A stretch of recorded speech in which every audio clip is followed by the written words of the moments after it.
Have you ever felt as if love was not something you found, but something that found you? As if a presence from another lifetime quietly stepped back into your world, not by coincidence, but by cosmic design.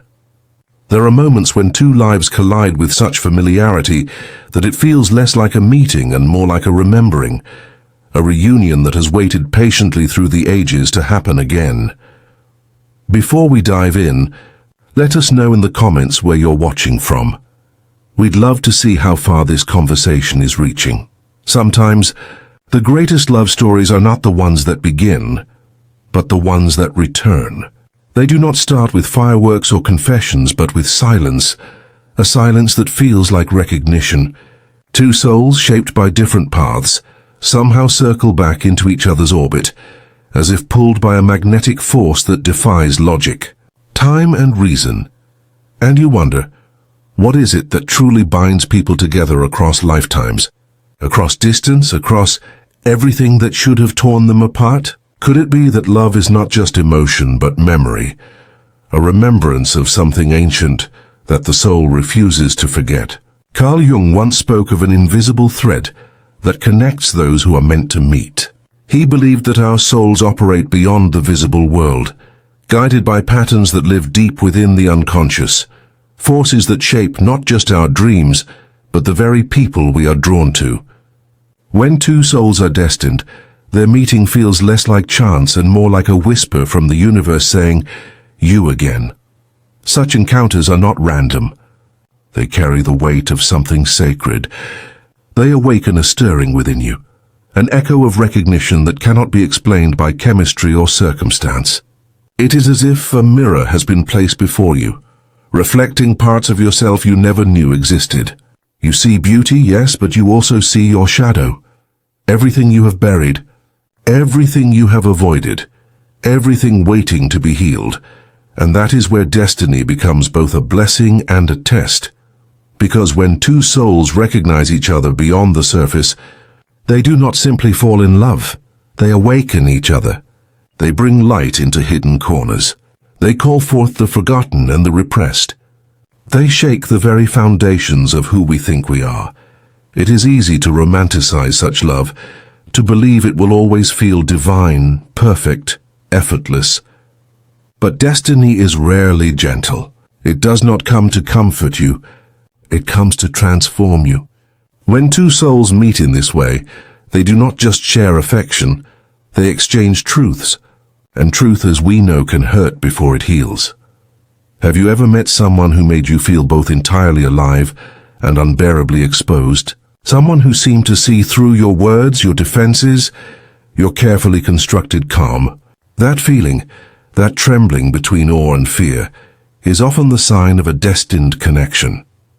Jung described this as the meeting of the self, the deepest center of our being, with its reflection in another. The person before you becomes a sacred mirror, revealing both the light of your potential and the darkness of your wounds. You might find yourself fascinated, even obsessed, yet equally terrified, because suddenly love is no longer safe. It is no longer a story you control. It becomes a journey into yourself. And perhaps that is the secret. True love is not about finding comfort. It is about awakening. When two souls meet who are meant to travel together, something ancient begins to stir. It feels as though life itself rearranges to bring you face to face. The timing may appear chaotic, the circumstances may seem impossible, yet somehow the universe insists on this meeting. For a moment everything feels suspended. Time slows, words fade, and all that remains is recognition. But then the real work begins. Because love that is written in the stars does not promise perfection. It promises evolution. These connections expose what is hidden beneath the surface. They trigger emotions that seem irrational. Jealousy, fear, insecurity, desire, longing. You begin to wonder, why does this person affect me so deeply? Why do they awaken feelings I thought I had buried long ago? The answer lies in projection. According to Jung, when we fall in love, we are not simply seeing the other person, we are seeing ourselves reflected in them. Our hopes, our unhealed wounds, our forgotten strengths. We cast parts of our soul upon the other, hoping they will hold them safely. And in doing so, we begin to meet ourselves through another's eyes. That is why destined love can be both intoxicating and painful. It holds up a mirror that cannot be ignored. It forces you to confront everything you have avoided. It demands honesty, vulnerability, and courage. You might think you are running toward another person, but in truth you are running toward the parts of your soul you have not yet embraced. And that is why such love changes you. It teaches that real connection is not about completing each other. It is about awakening wholeness within yourself. There comes a moment, often after the initial enchantment fades, when the illusion breaks. The person you once idealized becomes human, beautifully, painfully human. And in that breaking, something deeper begins. True love is born not in perfection, but in truth. When two souls can look at each other without masks, without pretense, and still choose to stay, that is where transformation begins. But not every destined love remains in constant closeness. Sometimes destiny requires distance. You may have noticed how some connections, no matter how intense, seem to fall apart, as if the universe suddenly pulls them away from you. The silence hurts. The absence feels unbearable. You wonder if it was all a dream. But in the language of the soul, separation is not an ending. It is a sacred pause. Jung believed that the psyche, the deeper self, orchestrates events for our growth. Even separation has meaning. It allows both souls to expand, to heal, to become who they are meant to be. The silence between two destined souls is not emptiness. It is preparation. It gives each person the space to meet themselves before they can fully meet each other again. Painful? Yes, but necessary, because love cannot thrive where there is dependency. It flourishes when both souls have learned to stand whole. Sometimes the separation lasts months, sometimes years, sometimes a lifetime. But when the lesson is complete, the souls recognize each other again, often unexpectedly in some quiet moment that feels both new and ancient. And once again that silent whisper returns, "You again, it is not the same as before. It is deeper, quieter, more grounded." The fire has become a steady flame. The illusions have burned away, leaving only truth. When love reaches that stage, it becomes more than romantic. It becomes spiritual. It becomes a mirror of the journey of the soul toward wholeness. Have you ever felt that even in someone's absence, their presence continued to shape you? That their memory guided your choices, softened your anger, or deepened your compassion? That is not obsession. It is the lingering work of the archetype of eternal love. In Jungian thought, this archetype lives in all of us, an ancient symbol of the soul's desire to return to unity. Across cultures and centuries, it appears in myths, legends, poetry. The belief that two souls can find each other again and again, no matter the barriers of time or death. We are drawn to such stories not because they are fantasies, but because they awaken something we already know deep down. That love, in its purest form, transcends everything, and yet, even this sacred archetype carries danger.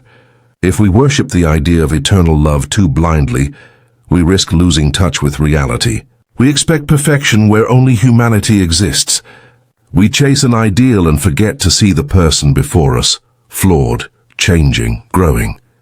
The truth is, eternal love is not about finding a flawless partner.